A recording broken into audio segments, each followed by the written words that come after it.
नमस्कार, स्वागत है आपका हमारी स्पेशल पेशकश में। मैं हूं आपके साथ सचिन चौहान।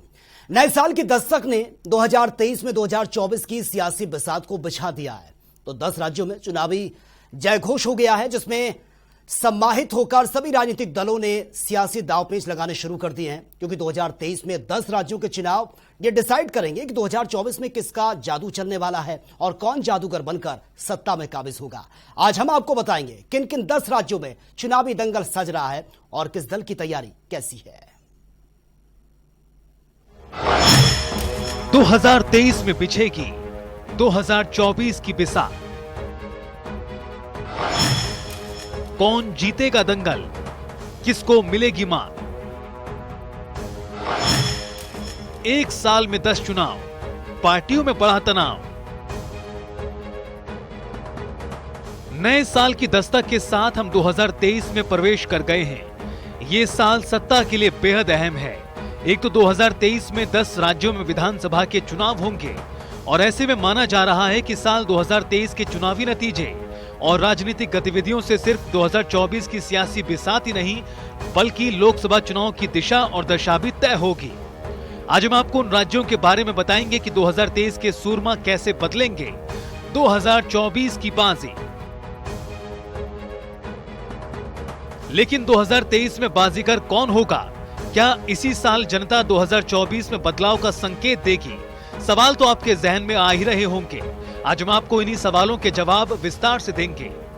पहले आप समझिए कि मौजूदा समय में कहां किसकी सरकार है।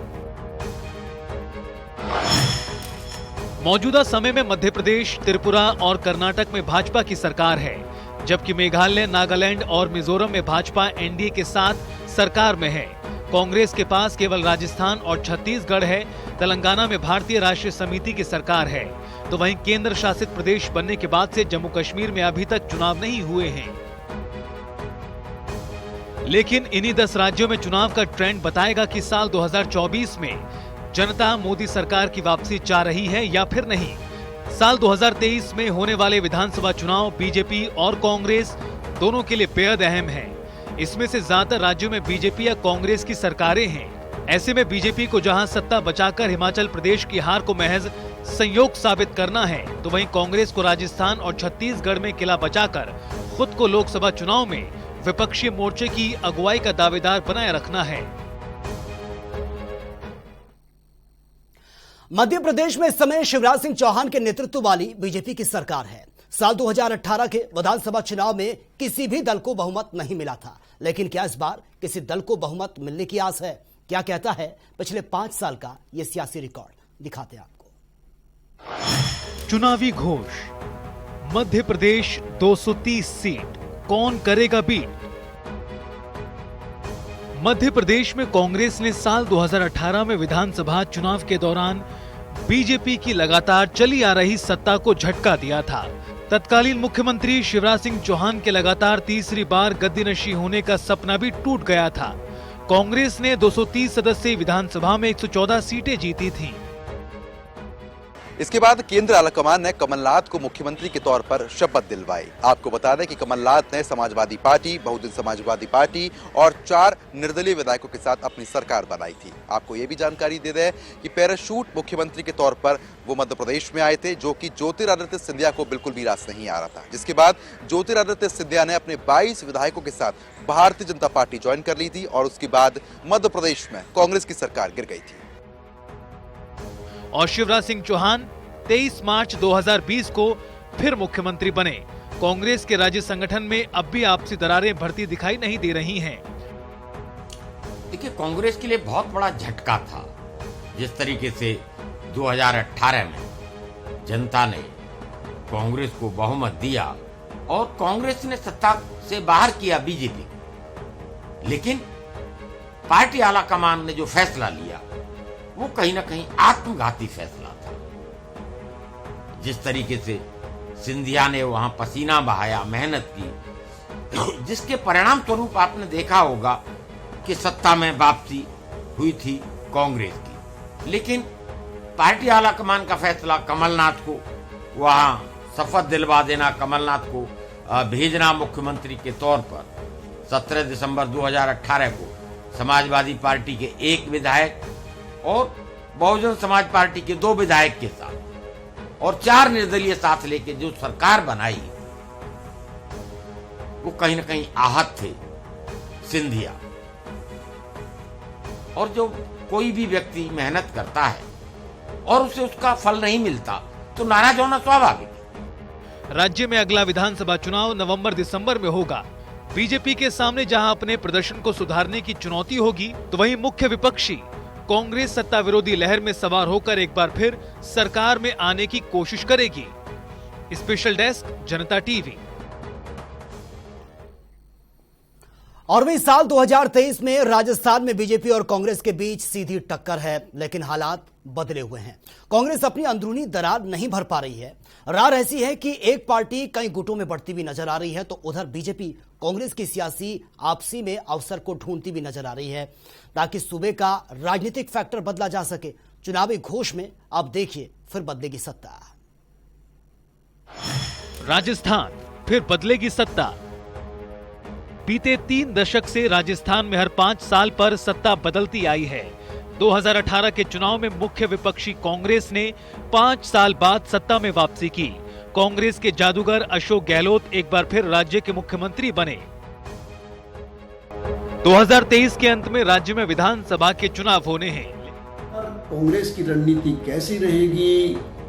क्या सचिन पायलट को फिर से चेहरा बनाया जाएगा या फिर से अशोक गहलोत के चेहरे पर चुनाव लड़ा जाएगा? ये तो आने वाला समय बताएगा कि हाईकमान किस तरीके से फैसला करेगा। लेकिन जिस तरीके से हमने पिछले 5 साल में कांग्रेस की सरकार चलते हुए देखी, हालांकि वो हर मुसीबत से सरकार को बचा लाए, चाहे वो हाईकमान ने सही डिसीजन लिए हों, चाहे अशोक गहलोत और सचिन पायलट के बीच चीज़ें किसी भी तरीके से नॉर्मल की गई हों, लेकिन दौर मुश्किलों भरा रहा। और अगर यही गुटबाजी और ये खींचतान, जिसको लेग पोलिंग हम कह सकते हैं, अशोक गहलोत और सचिन पायलट खेमे में, तो इससे कांग्रेस की राह आसान नहीं होगी। तो कुछ न कुछ हाईकमान को करना पड़ेगा ताकि ये जो आपसी खींचतान है, ये जो गुटबाजी है, ये खत्म हो। लेकिन उससे पहले राजस्थान कांग्रेस ने महंगाई पर एक दांव खेल दिया है। मुख्यमंत्री अशोक गहलोत ने गैस सिलेंडर के दाम अप्रैल से 500 रुपए घटाने का वादा किया है। इसके अलावा कांग्रेस के सामने सत्ता विरोधी लहर को पार करने की भी चुनौती होगी। वहीं दूसरी ओर बीजेपी कांग्रेस की कलह के बीच सत्ता का सपना हकीकत करने की पुरजोर कोशिश कर रही है। स्पेशल डेस्क, जनता टीवी। और वहीं पूर्व के राज्यों में सबसे बड़ा सूबा त्रिपुरा है, जहां पर बीजेपी के नेतृत्व एक गठबंधन सरकार है। साल 2018 में हुए विधानसभा चुनाव में बीजेपी ने अकेले दम पर बहुमत हासिल किया था और बिप्लब कुमार देब के नेतृत्व में सरकार वहां पर बनी थी। बाद में 15 मई साल 2022 को बीजेपी ने माणिक साह को मुख्यमंत्री की कुर्सी पर बैठा दिया, ताकि 2023 में सत्ता में दबदबा कायम रहेगा। यह बड़ा सवाल है। त्रिपुरा सत्ता के लिए कौन राइट? 2018 के त्रिपुरा विधानसभा चुनाव में बीजेपी ने जीत दर्ज की थी। बीजेपी ने यहां 25 साल से शासन कर रहे लेफ्ट को बेदखल कर दिया था और बिप्लब देब राज्य के मुख्यमंत्री बने। लेकिन 2023 यानी इसी साल होने वाले चुनाव के मद्देनजर बीजेपी ने राजनीतिक सरगर्मियों को समझते हुए देब की जगह माणिक साह को राज्य की कमान सौंपी है। अब साह पर बीजेपी को सत्ता में वापसी कराने की जिम्मेदारी होगी। हालांकि चुनावी ऐलान से ऐन पहले राज्य में सियासी उथल-पुथल भी जारी है। बीजेपी नेता हंसा कुमार पिछले साल अगस्त में अपने 6000 आदिवासी समर्थकों के साथ टिपरा मोथा में शामिल हो गए। इसके साथ ही कई नेता पार्टियां बदल रहे हैं।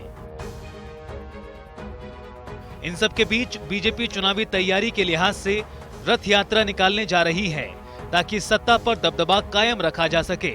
लेकिन 2023 में सत्ता का ऊंट किस करवट बैठेगा, ये देखना अहम होगा। स्पेशल डेस्क, जनता टीवी। और वही फरवरी साल 2023 में मेघालय में भी विधानसभा चुनाव हो सकते हैं।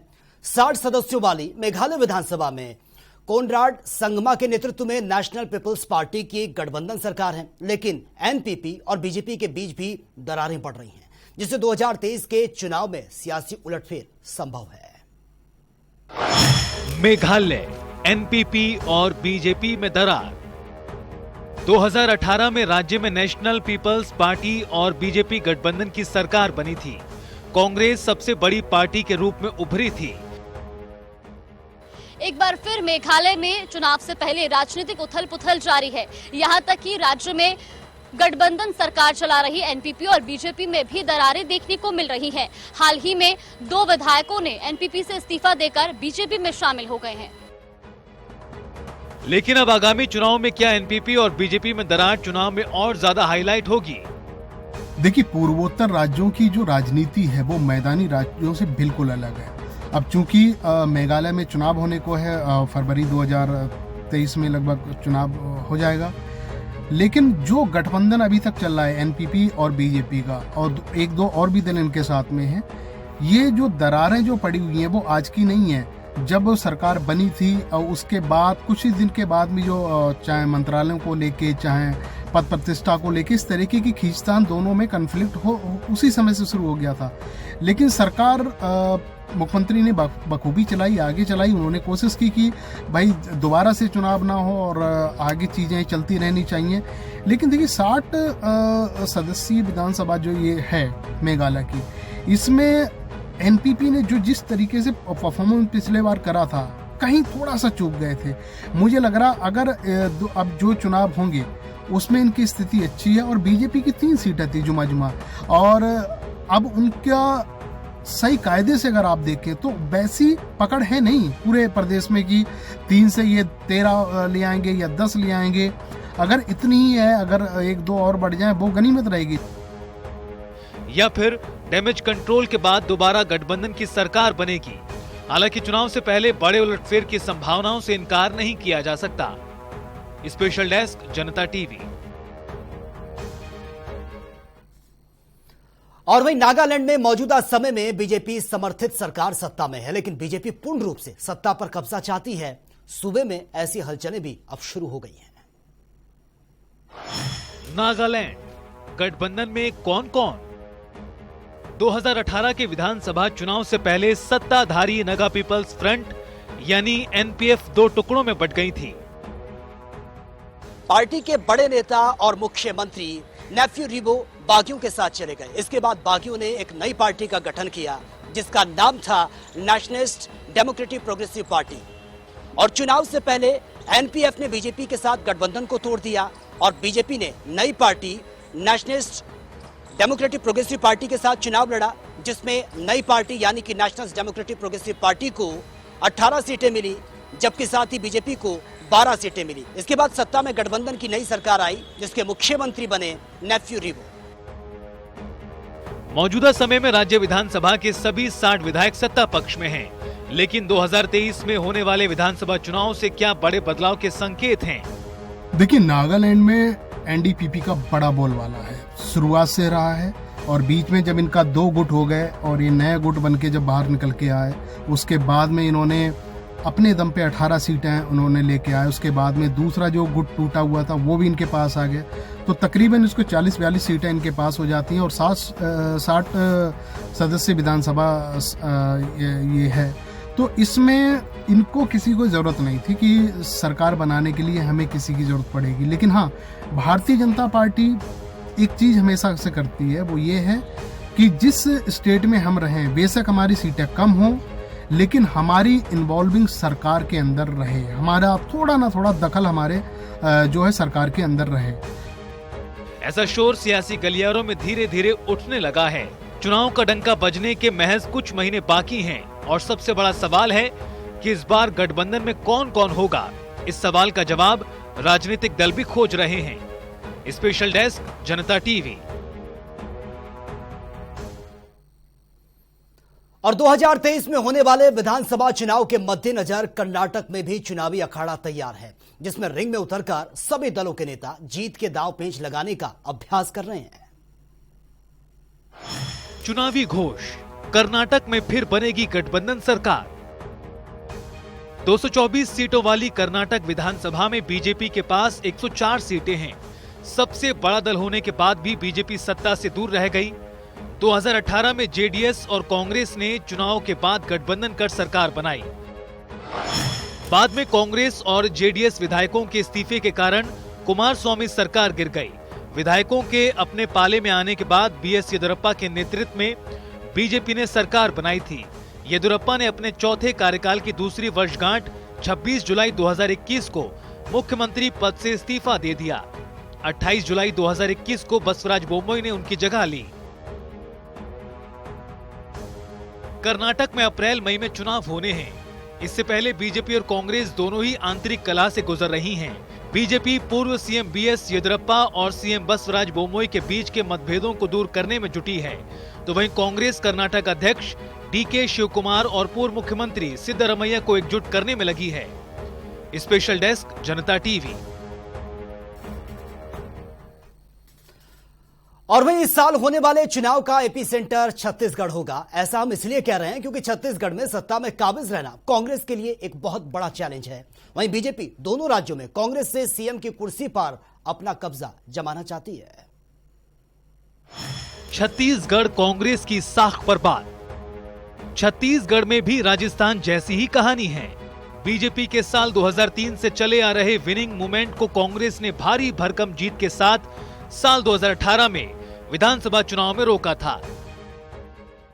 कांग्रेस ने 90 विधानसभा सीटों में से 68 विधानसभा सीटें जीती थी, तो वहीं भारतीय जनता पार्टी ने 15 सीट जीती थी, जिसके बाद कांग्रेस की सरकार यहां पर बनी थी। 3 बार के मुख्यमंत्री रमन सिंह को अपनी सत्ता गंवानी पड़ी थी और उसके बाद छत्तीसगढ़ में भूपेश बघेल के नेतृत्व में एक बार फिर से कांग्रेस की सरकार वापस आई है।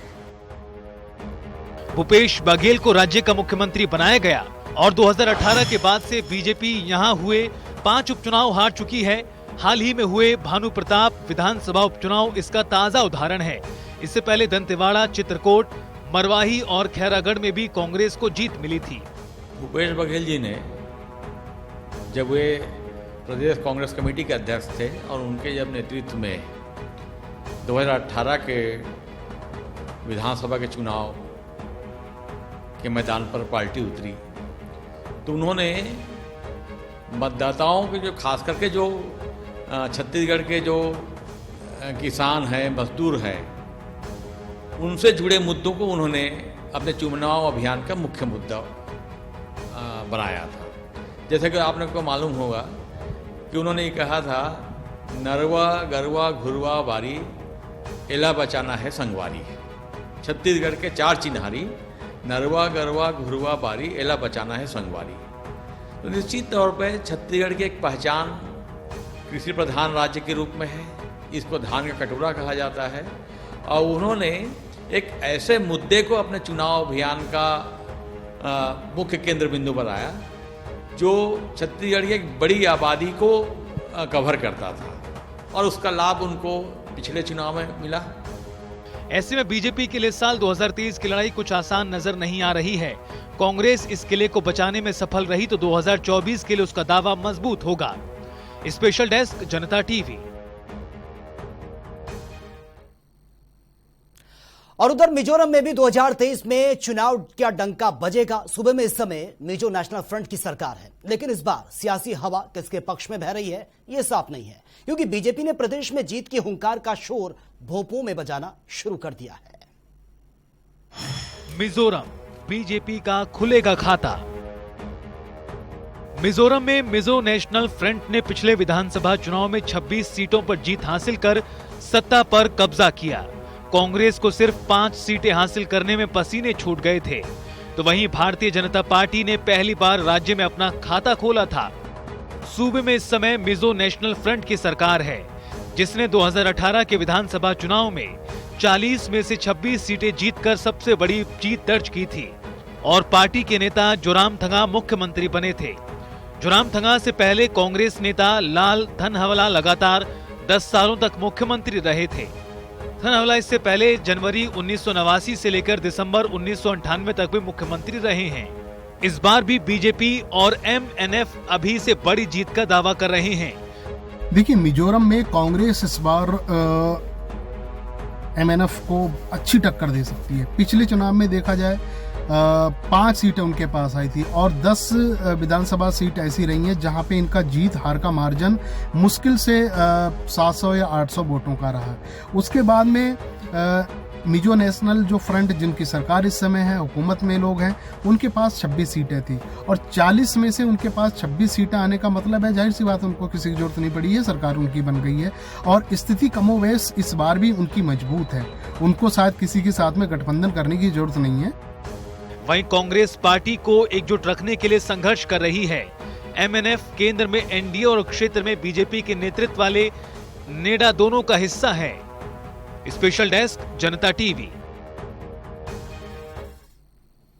और वहीं तेलंगाना में चुनावी हवा ने ठंड के बीच गर्मी को बढ़ा दिया है। सियासी बयानबाजियां सूबे में राजनीतिक दिशा में अपनी पहचान दर्ज करवाने के लिए उत्सुक हैं, लेकिन साल 2023 में फिर चंद्रशेखर राव सूबे के सुरमा बनेंगे, क्योंकि पार्टी का नाम बदलकर विपक्षों के लिए चुनौती की ओर एक उन्होंने कड़ा कर दिया है। तेलंगाना टीडीपी नाम बदला, फिर मिलेगी सत्ता। 2018 विधानसभा चुनाव में चंद्रशेखर राव के नेतृत्व वाली भारत तेलंगाना राष्ट्र समिति ने 119 में से 87 सीटें जीतकर शानदार जीत हासिल की। कांग्रेस महज 19 सीटों पर ही सिमट कर रह गई। टीडीपी ने पिछली बार 15 के मुकाबले महज 2 सीटें जीती थी। बीजेपी को सिर्फ 1 सीट मिली थी। बीजेपी जिन नए राज्यों में पार्टी विस्तार के प्रयास में लगी है, उनमें तेलंगाना भी शामिल है। राज्य के कई बड़े नेता कांग्रेस, टीडीपी समेत अन्य पार्टियों से बीजेपी में शामिल हुए हैं। बीजेपी अध्यक्ष जेपी नड्डा, गृह मंत्री अमित शाह समेत कई बीजेपी नेता लगातार चुनावी दौरे कर रहे हैं।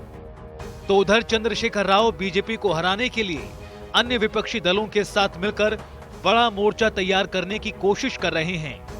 लेकिन बीजेपी 2023 में उनके ही गढ़ तेलंगाना में उन्हें चुनाव हराने का दावा कर रही है। स्पेशल डेस्क, जनता टीवी।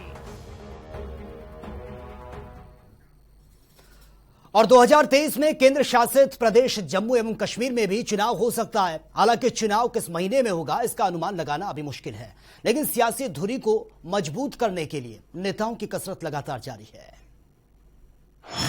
जम्मू कश्मीर घाटी में सियासी परिसीमन। साल 2019 में केंद्र शासित प्रदेश बनने के बाद से जम्मू और कश्मीर में इस साल पहला विधानसभा चुनाव होने की संभावना है। जम्मू कश्मीर में परिसीमन का कार्य पूरा हो चुका है और परिसीमन का काम पूरा होने के बाद माना जा रहा है कि चुनाव आयोग इसी साल प्रदेश में चुनाव करा सकता है। तो वहीं चुनावों की तारीखों को आने को लेकर इंतजार लगातार किया जा रहा है, लेकिन तारीखों के ऐलान से पहले ही तमाम राजनीतिक पार्टियों ने अपनी तैयारियां शुरू कर दी हैं। बीजेपी प्रदेश प्रभारी तरुण चुग ने तमाम कार्यकर्ताओं से आह्वान किया है कि जनता तक पहुंचे। तो वहीं माना यह भी जा रहा है कि आगामी 3 महीनों में प्रधानमंत्री नरेंद्र मोदी, गृह मंत्री अमित शाह समेत तमाम बड़े चेहरों की रैलियां भी हो सकती हैं। तो वहीं कांग्रेस पार्टी के लिए भी ये चुनाव बेहद दिलचस्प और कड़ा मुकाबला रहने वाला है, क्योंकि कांग्रेस के सामने बड़ी चुनौती खुद के नेताओं को एकजुट रखने की होगी। तो वहीं 5 दिसंबर को जम्मू कश्मीर के पूर्व मुख्यमंत्री फारूक अब्दुल्ला को नेशनल कॉन्फ्रेंस के प्रमुख के रूप में फिर से चुना गया। गुपकार गठबंधन साथ चुनाव लड़ने की तैयारी कर रहा है। तो वहीं पूर्व कांग्रेसी गुलाम नबी आजाद की नई नवेली डेमोक्रेटिक आजाद पार्टी भी इस चुनाव में अहम भूमिका निभा सकती है। स्पेशल डेस्क, जनता टीवी।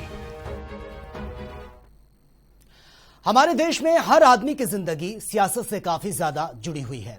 देश में हर 4-6 महीने पर कोई ना कोई बड़ा चुनाव होता रहता है और इस साल भी 10 राज्यों के विधानसभा चुनाव हैं। देश के सबसे बड़े लोकसभा चुनाव की दशा को तय करेंगे। हालांकि गुजरात, हिमाचल हाल ही में हुए उपचुनाव ने राजनीतिक दलों को आईना दिखा दिया है और यह बता दिया कि हिंदुस्तान के लोकतंत्र में सबसे ऊपर आम आदमी है, जो देश के भविष्य की रूपरेखा तय करने के लिए अपने वोट की आहुति देता है। इसलिए आप भी अपने मताधिकार का इस्तेमाल सोच समझकर पूरे विवेक के साथ करें। फिलहाल मुझे दीजिए इजाजत। नमस्कार।